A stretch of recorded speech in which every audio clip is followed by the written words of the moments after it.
Good day everyone. Hope you are doing good. This is Sirisha working as a software engineer in the domain of manual and automation testing from past 6 years. I am an ISTQB certified professional and interested in giving sessions. We have initiated QA Tech to introduce the concepts of software testing to make you professional in that area and thereby introduce the various automation tools. So just spend a little time in your day and become a professional in software testing. In the manual testing, I will be covering up the functional and non-functional testing concepts. Regarding automation, I will be sharing the tools to be covered in the later sessions. At first, let's understand what is software testing.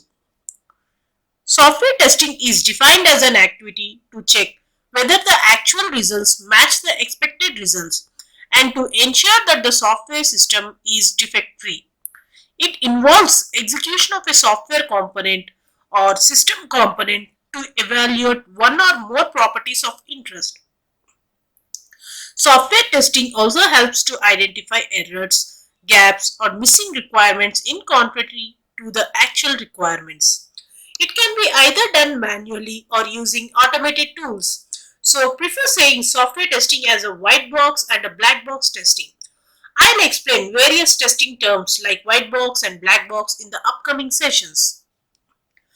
In simple terms, software testing means verification of application under test, which is nothing but AUT.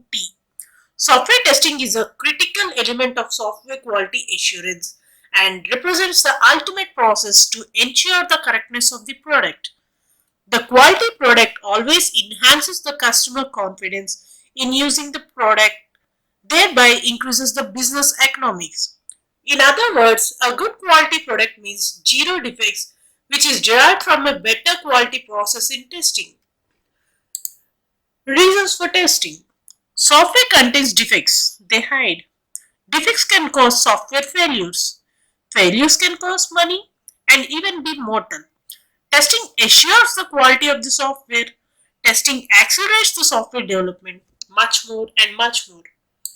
Moving forward, I will explain each and every concept of the testing with examples and create more interest and make you a professional in the testing domain. To become a professional in testing, please do subscribe to our channel QA Tech and post your questions in the comment box. Thank you. Happy testing. Stay tuned to QA Tech channel. Let's meet in the next session. Have a good day.